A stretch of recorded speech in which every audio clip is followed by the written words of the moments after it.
C'est une association qui s'occupe des populations qui sont en difficulté de logement, par exemple, en difficulté sociale, en région parisienne, mais pas seulement, ils interviennent aussi à l'étranger.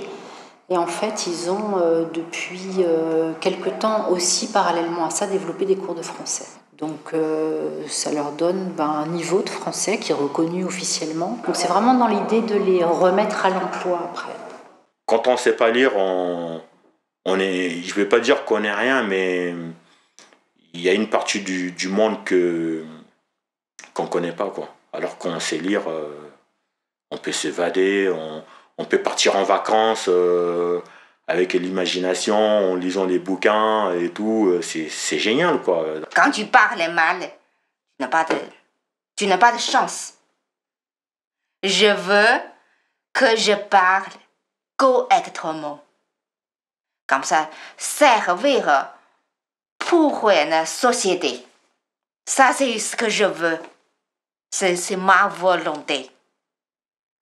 Je veux de parler mieux français parce qu'ici en français, beaucoup de chance. Si la personne parle bien français, beaucoup de travail, beaucoup de choses. Mais l'objectif essentiel, c'est qu'ils soient capables de se débrouiller dans leur vie quotidienne, dans leur vie sociale, dans la vie professionnelle.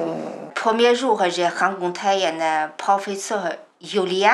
Je suis contente, très contente. Elle fait un jeu, carte pour tout le monde. Une carte. Comme ça, vous prenez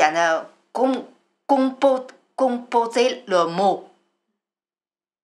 Moi, je trouve que ça quelque chose de génial. Plus on s'amuse pendant après quelque chose.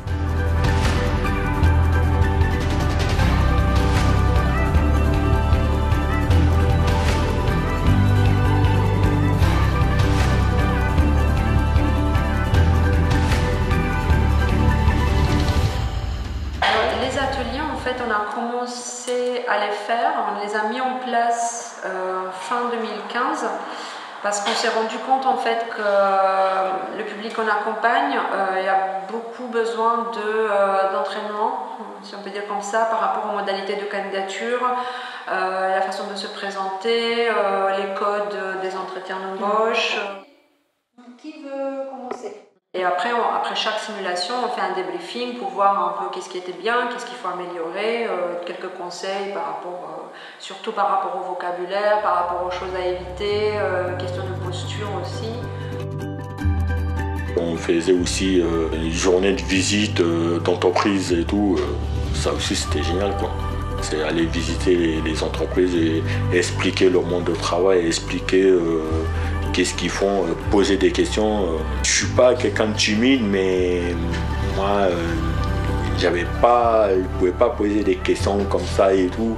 Et c'est vrai qu'en faisant le cours de français, quelque part, ça m'a un peu débloqué certaines choses, quoi. Donc du coup, j'avais pas de problème de parler et tout. Donc du coup, je posais des questions. Moi, je posais des questions tout le temps. Des fois même, je posais des questions et le professeur, des fois, il me disait « Bon, c'est bon, ces gars, laisse les autres parler tellement que je parle beaucoup et tout. » Parce que quand on apprend à lire et écrire, c'est génial parce que on a envie de tout savoir, on a envie de tout découvrir. Hein, donc c'est super, quoi. Et bien sûr, il y a les sorties culturelles qu'on essaye de faire.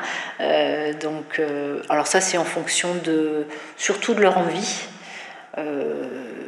Voilà, j'ai beaucoup de choses possibles. On est allé au château de Versailles, aux eaux de Vincennes, en promenade en bateau, une visite des musées, des sorties cinéma.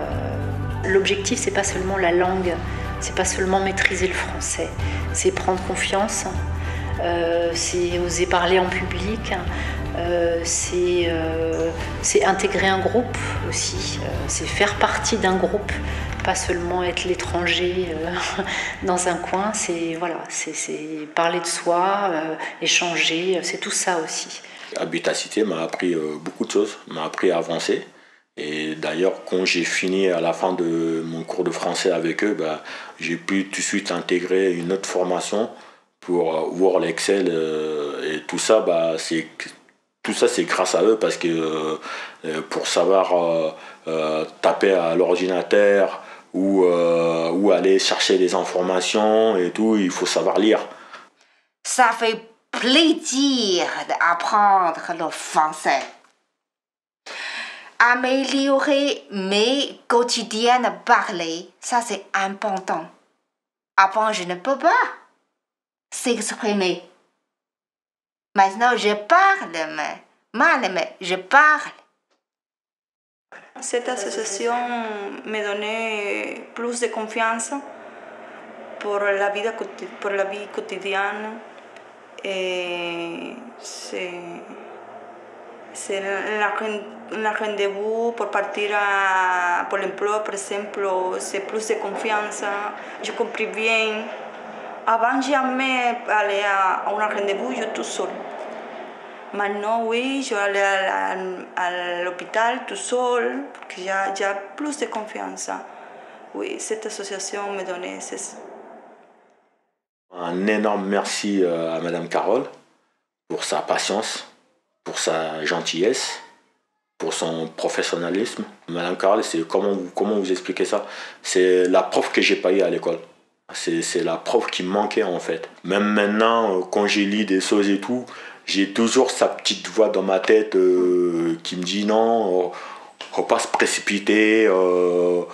Quand un mot on se connaît pas, on est bloqué. Et ben on reprend dès le départ et on lit lentement. Et du coup, oui. Et en fait, toujours grâce à ça, quand je commence à lire des choses que je connais pas, je recommence, je lis doucement, jusqu'à ce que j'ai compris de quoi il s'agit. Je me sens comme une maison, comme ma famille. Et un chef comme maman. Ouais. Moi, dans mon cœur, je te remercie jamais assez.